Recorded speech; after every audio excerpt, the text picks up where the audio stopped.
आइए सुनते हैं खौफ और दहशत से भरा हुआ एक ट्रक ड्राइवर की भयानक और डरावनी कहानी। मेरा नाम जमील है और मैं कराची का रिहायशी हूँ। पेशे के हवाले से मैं एक ट्रक ड्राइवर हूँ। मेरी जिंदगी का ज्यादातर हिस्सा पहियों पर ही गुजरा है।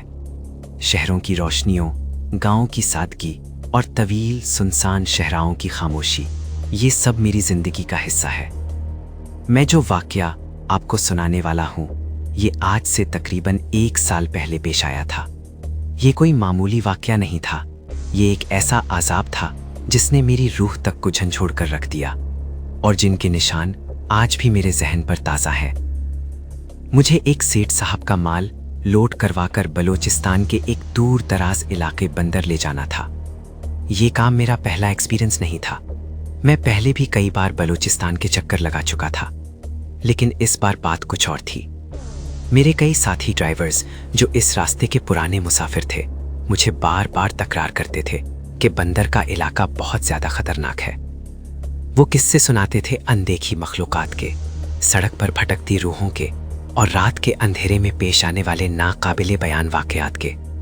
मैं आमतौर पर इन बातों को एक कान से सुनकर दूसरे से निकाल देता था।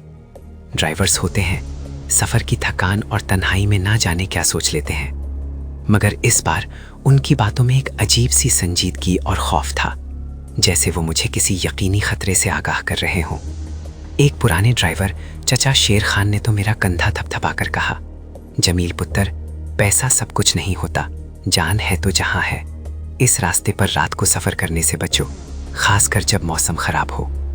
इस फेरे के लिए मुझे पैसा बहुत अच्छे मिल रहे थे। घर में कुछ जरूरत भी आ पड़ी थी और मैंने सोचा कि अल्लाह का नाम लेकर निकल पड़ता हूँ। ऐसी बातों पर ध्यान दिया तो रोजी रोटी कमाना मुश्किल हो जाएगा। मैं हमेशा बड़ा एहतियात बरतने वाला इंसान हूँ और जानबूझकर खतरा मोल नहीं लेता। मैंने अपने आप को तसल्ली दी कि मैं अल्लाह पर भरोसा करूँगा और आयतुल कुर्सी का वजू करता रहूँगा। मगरिब का वक्त हो रहा था जब मैंने हुब चौकी से ट्रक निकाला। माल ज्यादा नहीं था, लेकिन सफर लंबा और मुश्किल था। मैं अकेला था, मेरा क्लीनर छुट्टी पर था। चलते चलते रात का अंधेरा हर सू फैल चुका था। ये जनवरी का महीना था। कराची में तो इतनी ठंड नहीं पड़ती, लेकिन जैसे जैसे मैं बलूचिस्तान की हुदूद में दाखिल हो रहा था, सर्दी की शिद्दत बढ़ती जा रही थी। हवा में एक कांटदार ठंडक थी जो हड्डियों में उतर रही थी। इसीलिए मैंने एहतियातन अपना गर्म कोट और एक भारी ऊन की शाल भी साथ रख ली थी। शुरू का सफर काफी अच्छा गुजरा। मैं जहां से गुजर रहा था वहां छोटी मोटी आबादियां थी।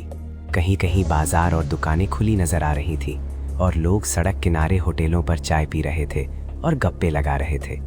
मैं भी अपने पुराने टेप रिकॉर्डर पर मोहम्मद रफ़ी के गाने सुनता, हशाश हशाश गुनगुनाता हुआ ट्रक चला रहा था।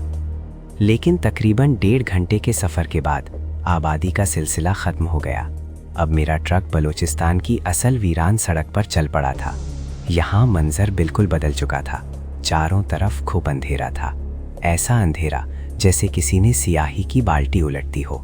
मेरे ट्रक की हेडलाइट्स ही मेरा वाहिद सहारा थी, जिनकी रोशनी सड़क के एक महदूद हिस्सा को मुनव्वर कर रही थी। रास्ता बहुत खामोश और वीरान था। मैं ट्रक ड्राइवर था। मैंने अपनी जिंदगी में हजारों मील सफर किए थे, लेकिन आज की रात मुझे एक बहुत ज्यादा डरावना सा एहसास दे रही थी।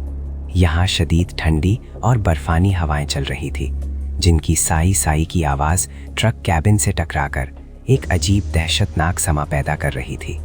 थोड़ी दूर आगे चलकर आसमान पर गहरे काले बादल छा गए, जैसे किसी लश्कर ने हमला कर दिया हो।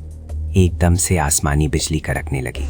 उसकी चमक से एक लम्हे के लिए चारों तरफ बर्फ से ढके सफेद पहाड़ ऐसे नजर आए जैसे सफेद कफन ओढ़े देव कामत लाशें खड़ी हों।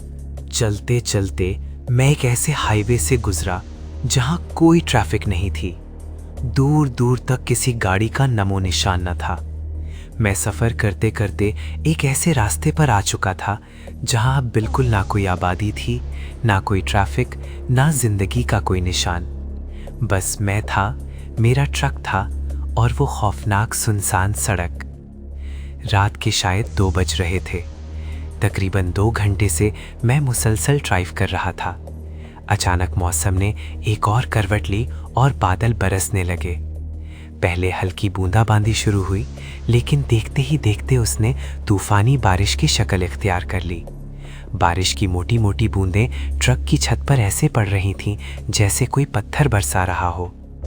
यहाँ काफ़ी खतरनाक मोड़ थे, पहाड़ी रास्ता था और बारिश की वजह से मैंने ट्रक की रफ्तार बहुत कम कर दी थी।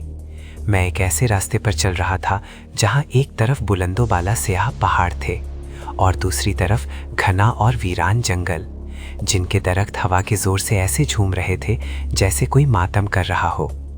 जैसे जैसे मैं आगे बढ़ रहा था, बारिश जोर पकड़ती जा रही थी।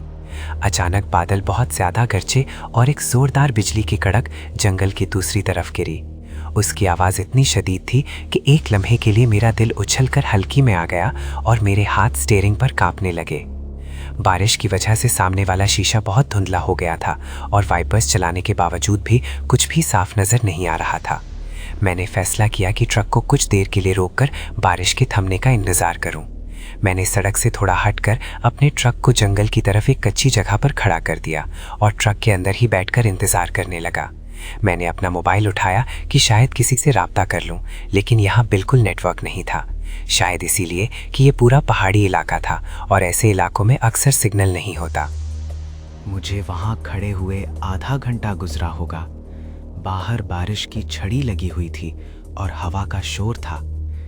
मैं अपनी ही सोचों में गुम बैठा था, घर वालों को याद कर रहा था और सोच रहा था कि कब ये सफ़र ख़त्म होगा कि अचानक मेरे ट्रक के ड्राइवर साइड के दरवाजे पर किसी ने बहुत ज़ोर से दस्तक दी। ठक ठक ठक। इस गैर मुतवक्का और पुरजोश आवाज़ पर मेरा दिल उछलकर हलकम में आ गया। मैं जो अपनी ही सोच में डूबा हुआ था, एकदम से बुरी तरह चौंक गया। इस वीराने में, इस तूफानी रात में कौन हो सकता था? मेरे जहन में पहला ख्याल डाकुओं का आया। मैं बहुत ज़्यादा डर गया और बिल्कुल साकित बैठ गया। मैंने दरवाज़ा नहीं खोला। तकरीबन 1 मिनट की मुकम्मल खामोशी के बाद दस्तक फिर हुई, इस बार ज़्यादा ज़ोर से, जैसे कोई दरवाज़ा तोड़ने की कोशिश कर रहा हो। मैंने डर के बावजूद हिम्मत मुअज़्ज़म की और कांपती आवाज़ में पूछा, कौन है? बाहर से कोई जवाब ना आया, सिर्फ बारिश और हवा का शोर था। मैंने फिर दोबारा थोड़ी बुलंद आवाज़ में पुकारा, कौन है भाई, क्या बात है? इस बार भी मुकम्मल खामोशी रही। बाहर बारिश ज़ोर से हो रही थी। मेरा दिल बुरी तरह धड़क रहा था और पेशानी पर पसीने के धब्बे नमूदार हो गए थे। थोड़ी देर बाद दरवाज़ा फिर बजा। इस बार दस्तक में एक बेकरारी और जलती थी। मैंने दिल में आयतुल कुर्सी का वज़ू शुरू कर दिया और सोचा जो होगा देखा जाएगा। हिम्मत करके धीरे से दरवाज़ा खोला और थोड़ा सा सरका कर बाहर झांका। जो मंजर मैंने देखा उसने मेरी आंखों को हैरत में डाल दिया। दरवाज़ा खोलते ही जो मंजर मेरी आंखों के सामने था वो किसी भयानक ख्वाब से कम नहीं था। बारिश के तेज़ बिखर में मेरे सामने एक नौजवान खूबसूरत लड़की खड़ी थी। उसने मुकम्मल सफ़ेद रंग का लिबास पहना हुआ था जो बारिश में भी उसके जिस्म से चिपक गया था। उसने एक बड़ी सी सफ़ेद चादर भी ओढ़ रखी थी जिससे उसने अपना आधा चेहरा छुपाया हुआ था, मगर उसकी बड़ी बड़ी स्याह आंखें अंधेरे में भी चमक रही थीं। उसकी हालत देखकर मेरा खौफ कुछ कम हुआ और उसकी जगह रहमत और हैरत ने ले ली। मैंने उससे पूछा, कौन हो तुम और इतनी रात को इतनी तेज़ बारिश में इस सुनसान जगह पर क्या कर रही हो? वो पहले तो बिल्कुल खामोश रही, बस अपनी गहरी खाली खाली नज़र से मुझे देखती रही। उसकी खामोशी अजीब और पुरसरार थी। फिर थोड़ी देर बाद उसकी धीमी और कदरे कांपती आवाज़ मेरे कानों में पड़ी,